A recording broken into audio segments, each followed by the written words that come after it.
மாவட்டத்தில் கொட்டப்பட்ட கேரள மருத்துவ கழிவுகளை அகற்றும் பணி தீவிரம். 16 லாரிகளில் ஏற்று மீண்டும் கேரளாவுக்கு கொண்டு செல்ல திட்டம். முதலமைச்சர் மு.க. ஸ்டாலின் தலைமையில் சற்று நேரத்தில் கூடுகிறது திமுக செயற்குழு. அமித்ஷாவிற்கு கண்டனம் உட்பட 10 தீர்மானங்களை நிறைவேற்ற திட்டம். கோடநாடு கொலை கொள்ளை வழக்கில் செல்போன் உரையாடல்களை சேகரிக்க சுமார் 3 கோடி ரூபாய் ஆகும். சேலம் நீதிமன்றத்தில் BSNL நிறுவனம் மனு தாக்கல்.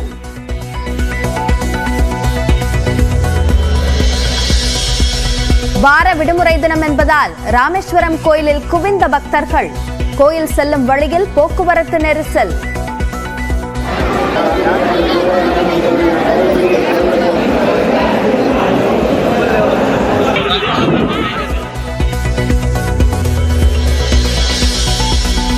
சென்னை, புதுச்சேரி, விழுப்புரம், தாம்பரம் மின்சார ரயில்களில் பெட்டிகள் குறைப்பு. உத்தரப்பிரதேசத்தில் கும்பமேளாவுக்கு ரயில் பெட்டிகள் அனுப்பப்பட்டுள்ளதால் முடிவு.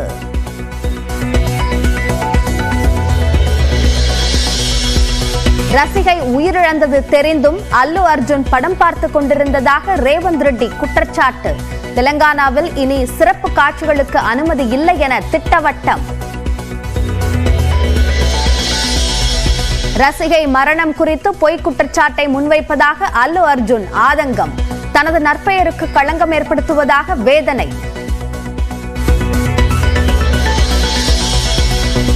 மதுரையில் மாணவிக்கு பாலியல் தொல்லை கொடுக்க முயன்றதாக உதவி ஜெயிலர் மீது தாக்குதல்.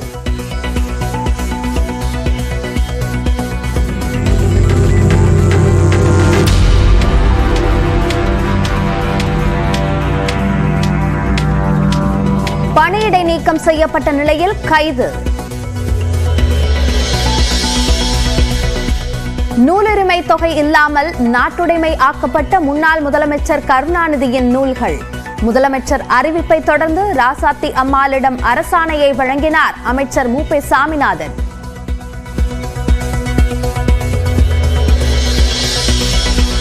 டங்ஸ்டன் விவகாரத்தில் தாம் திரும்ப கேள்வி கேட்டும் நேரடி பதில் வரவில்லை.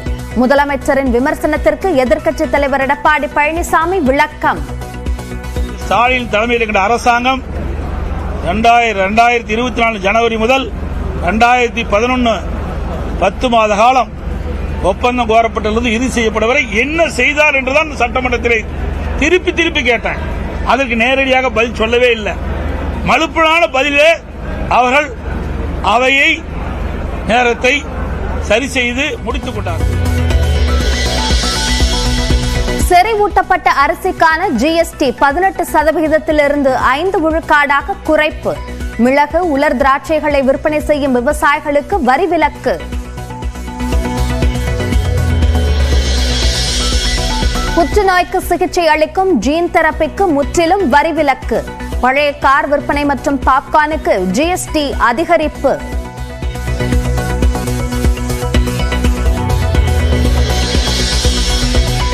கரூர் மாவட்டம் குளித்தலையில் நியூஸ் 18 செய்தி எதிரொலியால் அமைக்கப்படும் தரைப்பாலம். ஆபத்தான முறையில் மக்கள் பயணம் செய்வதாக செய்தி வெளியிட்ட நிலையில் நடவடிக்கை.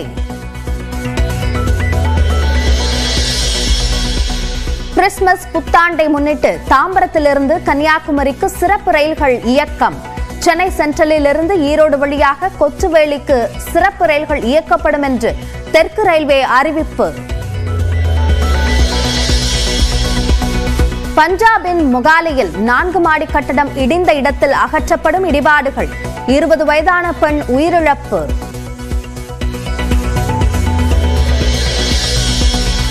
தொழிலாளர் வருங்கால வைப்பு நிதி முறைகேடு விவகாரத்திற்கும் தனக்கும் தொடர்பில்லை என முன்னாள் கிரிக்கெட் வீரர் ராபின் உத்தப்பா விளக்கம். பிரச்சினைக்கு சட்ட ரீதியாக தீர்வு காணப்படும் என்றும் தகவல். ஜம்மு காஷ்மீரில் கடும் குளிரால் உறைந்த தால் ஏரி. -7 டிகிரி அளவுக்கு குளிர் நிலவுவதால் இயல்பு வாழ்க்கை முடக்கம்.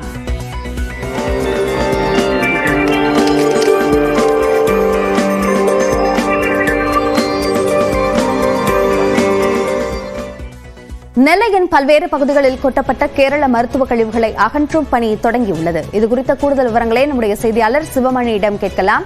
சிவமணி, அந்த குப்பைகள் அகற்றும் பணிகள் தற்போது தொடங்கி இருக்கு. எவ்வளவு நாட்கள் அது முழுமையாக நீக்கப்படுவதற்கு எடுத்துக்கொள்ளும் என்று சொல்லப்பட்டுள்ளது? வினயா, திருநெல்வேலி மாவட்டத்தில் இருக்கக்கூடிய 6 கிராமங்களில் கேரளாவிலிருந்து கொண்டு வரப்பட்ட மருத்துவ கழிவுகள் தொடர்ந்து கொட்டப்பட்டு வந்திருக்கிறது. கடந்த 6 மாதங்களுக்கு மேலாக இந்த கழிவுகள் கொட்டப்பட்டதாக தெரிகிறது. இந்த நிலையில இது தொடர்பாக சுத்தமல்லி காவல் நிலையத்தில் 3 வழக்குகளும், அதேபோல சீதபரப்பநல்லூர், முக்கூடல் மற்றும் முன்னீர்பள்ளம் காவல் நிலையங்களில் தலா 1 வழக்கு பதிவு செய்யப்பட்டிருக்கிறது. தற்போது வரை 6 வழக்குகள் பதிவு செய்யப்பட்ட நிலையில் கேரளாவை சேர்ந்த நபர் உள்ளிட்ட 4 பேர் தற்போது வரை கைது செய்யப்பட்டிருக்கிறார்கள். இந்த நிலையில் கழிவுகளை 3 நாட்களுக்குள் அகற்ற வேண்டும் என தேசிய பசுமை தீர்ப்பாயம் உத்தரவிட்டிருந்த நிலையில் தற்போது கழிவுகளை அகற்றும் பணி அப்படிங்கிறது துவங்கி இருக்கிறது.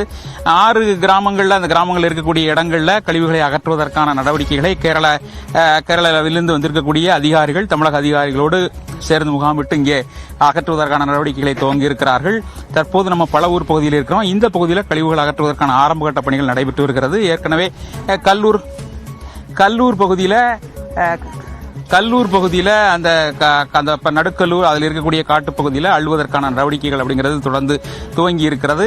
சீதப்பரப்பநல்லூர் பகுதியிலையும் அந்த கழிவுகளை அகற்றும் பணி அப்படிங்கிறது துவங்கி இருக்கிறது. தொடர்ந்து கழிவுகள் அகற்றும் பணி அப்படிங்கிறது அடுத்து இன்று துவங்குகிறது. 15க்கும் மேற்பட்ட வாகனங்களை கொண்டு வந்திருப்பதாக கேரளாவை சேர்ந்த அதிகாரி போபுகுமார் நம்மிடம் தெரிவித்திருந்தார். இந்த நிலையில் இந்த கழிவுகளை அகற்றுவதற்கான ஆரம்ப கட்ட பணிகளுக்கு முன்பாக கேரளாவை சேர்ந்த அதிகாரி சாக்ஷி, தமிழக IAS அதிகாரிகளான அர்பித் ஜெயின் உள்ளிட்ட 2 அதிகாரிகளோடு ஆலோசனை மேற்கொண்டார். இந்த ஆலோசனை அப்படிங்கிறது நடுக்கல்லூரில் இருக்கிற பள்ளியில் நடைபெற்றது. தொடர்ந்து அங்கிருந்து பிரிந்து சென்று ஒவ்வொரு பகுதிக்கும் தமிழக அதிகாரிகளும் கேரள அதிகாரிகளும் இங்கே வந்து இந்த கழிவுகளை அள்ளுவதற்கான நடவடிக்கைகளில் ஈடுபட்டிருக்கிறாங்க. இந்த கழிவுகள் சற்றேறக்குறைய 2 நாட்கள் ஆகக்கான வாய்ப்புகள் இருக்கிறது. இன்று முழுமையாக அள்ளப்படும் என்று சொன்னாலும் கூட இந்த பகுதியில் தான் அதிகமான அளவு கழிவுகள் இருக்கிறது. இதன் காரணமாக இன்றும் நாளையும் கழிவுகள் முழுமையாக அள்ளப்படும் என தெரிய வந்திருக்கிறது. இங்கிருந்து கழிவுகள் கேரளாவிற்கு கொண்டு செல்லப்படுகிறது. தென்காசி, செங்கோட்டை வழியாக கேரளாவிற்கு கொண்டு செல்வதற்கான நடவடிக்கைகள் எடுக்கப்படும் என கூறப்பட்டிருக்கிறது. தொடர்ந்து கழிவுகள் அள்ளப்பட்டு இன்று நாளைக்குள் முழுமையாக அள்ளப்படும் என்ற தகவல்கள் தெரிய வந்திருக்கிறது. அபிநயா, கழிவுகள் அகற்றப்படுவதற்கான பணிகள் தொடங்கியிருக்கின்றன. சார்ந்த கள விவரங்களுக்கு நன்றி சிவமணி. நெல்லை மாவட்டம் கோடகநல்லூர் உள்ளிட்ட பல்வேறு பகுதிகளில் கேரள மாநில மருத்துவ கழிவுகள் கொட்டப்பட்ட சம்பவத்தில் கேரள அதிகாரிகள் குழு ஆய்வை தொடங்கியுள்ளனர். இதுகுறித்த தகவல்களை செய்தியாளர் சிவமணி வழங்க கேட்கலாம். சிவமணி, இது குறித்த விவரங்களை பதிவு பண்ணலாம்.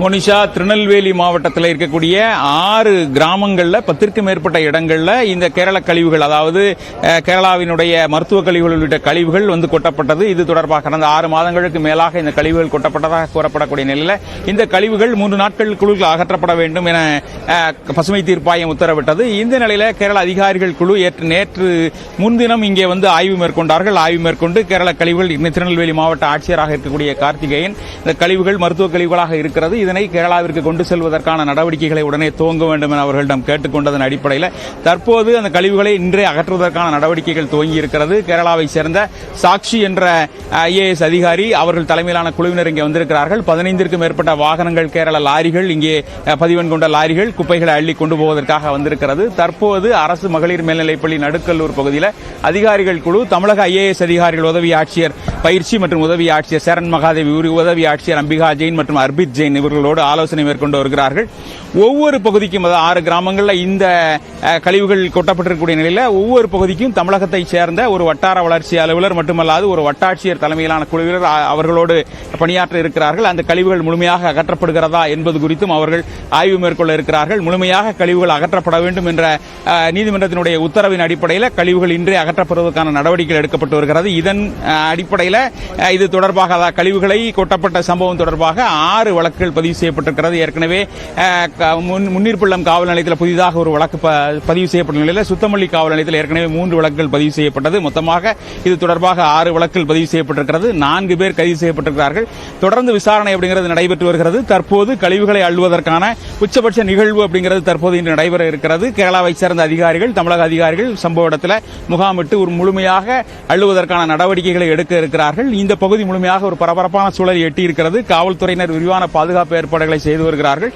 இந்த பகுதியில் 6 இடங்களிலும் 6 கிராமங்களிலும் ஒரே நேரத்தில் குப்பைகளை அள்ளுவதற்கான நடவடிக்கைகள் இன்னும் சற்று நேரத்தில் துவங்கும் என எதிர்பார்க்கப்படுகிறது. மோனிஷா, களத்திலிருந்து விவரங்களை வழங்கியமைக்கு நன்றி சிவமணி.